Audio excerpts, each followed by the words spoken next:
नमस्कार प्यारे विद्यार्थियों, आज की इस कक्षा में हम कक्षा छठी का पाठ संख्या 6 अनोखा वरदान जो हम पढ़ चुके हैं उसके अभ्यास के प्रश्नोत्तरों के बारे में चर्चा करेंगे। और आपने इनके प्रश्नोत्तर आज की कक्षा को ध्यान से देखकर सुनकर आपने प्रश्नोत्तर जो है वो लिखने का काम स्वयं ही करना है अपनी उत्तर पुस्तिका में। तो देखेंगे, इसमें पहला प्रश्न है, देखो बच्चों, राजा भेष बदल कर क्यों घूमता था। अब हमने पाठ पढ़ा कि राजा जो है वो भेष बदल कर अपने राज्य में घूमता रहता था, जिसका कारण था कि वो ये जान सके कि राज्य में किसी तरह की कोई परेशानी, कोई ऐसा कार्य जो उसको समक्ष रूप से पता नहीं चल रहा, तो वो उसको गुप्त रूप से जानना चाहता था। इसीलिए राजा भेष बदल कर अपने राज्य में घूमता था। अर्थात ये भी कह सकते हैं कि वो अपने राज्य की कठिनाइयों के बारे में जानना चाहता था, जो हो सकता है उनसे छिपी हुई हों, और वो गुप्त रूप से उनके बारे में जानकारी प्राप्त करने के लिए राजा भेष बदल कर घूमता रहता था। दूसरा प्रश्न है बच्चों, राजा ने अपनी जान बचाने वाले नौजवानों का धन्यवाद कैसे किया। अब हमने पाठ में पढ़ा कि राजा जब अपने राज्य में घूम रहा था तो रात के समय डाकुओं ने उन पर घोड़ा छीनने के उद्देश्य से उनके ऊपर हमला कर दिया।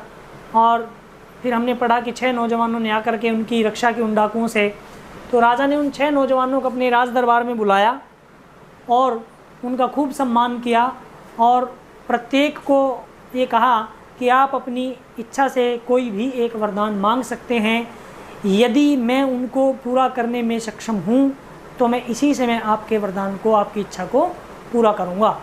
इस तरह से राजा ने उनका अपने राज दरबार में बुला करके मान सम्मान किया और धन्यवाद किया। तीसरा प्रश्न है बच्चों,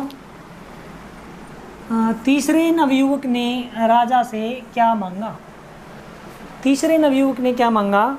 तीसरे नवयुवक ने मांगा कि हे राजन, मेरे गांव के जो किसान लोग हैं वो सप्ताह में एक दिन सब्जी इत्यादि बेचने के लिए शहर में जाते हैं, परंतु गांव और शहर के बीच में जो सड़क है वो कच्ची है, और बरसात के मौसम में गांव वालों को बहुत परेशानी का सामना करना पड़ता है। और भविष्य में ऐसा ना हो, इसीलिए गांव और शहर के बीच जो कच्ची सड़क है उसको आप पक्की बनवाएं, ताकि मेरे गांव के लोग बिना किसी परेशानी के किसी भी मौसम में शहर में आकर के अपनी सब्जियां बेच सकें। इसीलिए तीसरे नौजवान ने गांव और शहर के बीच में पक्की सड़क बनवाने की मांग की।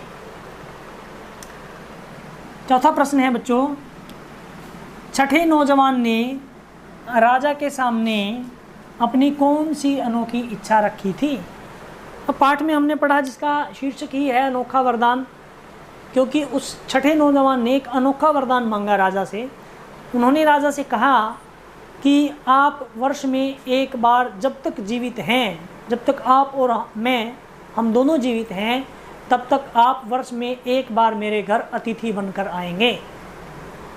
तो उस अतिथि बनकर आने के पीछे जो उसने वरदान मांगा, उसके पीछे का कारण क्या था कि जो इच्छाएं पहले 5 नौजवानों ने एक एक करके मांगी राजा से वरदान के रूप में, वो सारी इच्छाएं उसकी एक ही इच्छा प्रकट करने से, एक ही वरदान से पूरी हो गई। इसीलिए वरदान को अनोखा वरदान कहा गया। हमने पढ़ा कि आरंभ में जो राज दरबारी थे उनको लगा कि ये नौजवान जो है, छठा नौजवान, ये मूर्ख है, इसको अपने लिए धन दौलत इत्यादि मांगने के बजाय ये राजा को ही अपने घर एक दिन के लिए मेहमान बनाकर उनको बुलाना चाहता है। तो उनकी इच्छा पर उनको आश्चर्य हो, उनको लगा कि ये मूर्ख है। लेकिन उनकी एक इच्छा पूरी करने के लिए राजा को बाकी 5 लोगों जितनी इच्छाएं उसकी पहले ही पूरी करनी पड़ी, इसीलिए इसको अनोखा वरदान कहा गया है।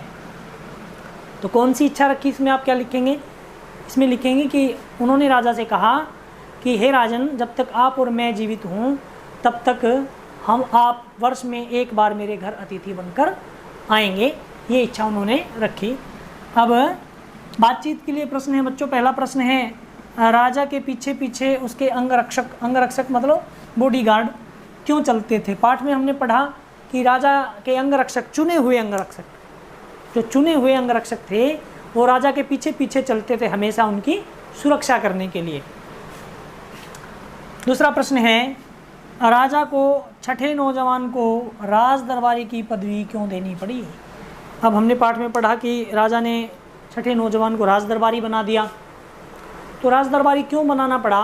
क्योंकि ये पूर्व का एक नियम था, पहले की एक परंपरा चली आ रही थी कि राजा जो है वो अपने राज दरबारी के घर ही अतिथि बनकर जा सकता है, किसी सामान्य जन के यहाँ वो अतिथि बनकर नहीं जा सकता।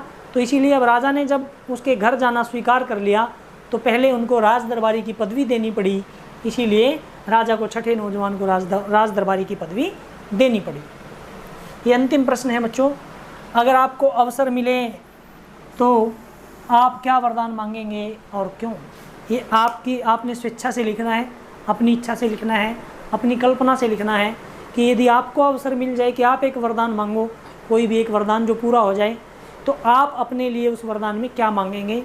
बस वैसे तो ये आपकी इच्छा है, आप इसमें कुछ भी मांग सकते हैं, लेकिन जैसे अगर मेरे अनुसार अगर कोई पूछे तो तीसरे नवयुवक ने जो राजा से मांगा, उसने अपनी इच्छा को दरकिनार करते हुए, उसको एक तरफ रखते हुए, उन्होंने समाज की भलाई के लिए, अपने गांव की भलाई के लिए, के लोगों की भलाई के लिए उसने गांव और शहर के बीच में पक्की सड़क बनवाने का जो उसने मांग रखी। मेरे अनुसार पूरे पाठ में 6 व्यक्तियों में से सबसे अच्छी मांग उस व्यक्ति की थी। बाकी आपकी इच्छा है, आप क्या मांगना चाहते हैं वो आप इसमें लिख सकते हैं कि आपको अगर अवसर मिले तो आप क्या मांगेंगे और क्यों मांगेंगे, साथ में ये भी बताना है। ये प्रश्नोत्तर आपने अपनी उत्तर पुस्तिका में लिख लेने हैं। आज की ये कक्षा आपके प्रश्नोत्तर लेखन में आपके लिए बड़ी महत्वपूर्ण सिद्ध होगी, इसीलिए इसको बड़े ध्यान से सुने। अगर एक बार में समझ में ना आए तो दूसरी बार सुने ध्यान से, और अपने जो प्रश्नों के उत्तर हैं वो उत्तर पुस्तिका में बड़े साफ साफ सुथरे सुथरे शब्दों में लिखें। धन्यवाद।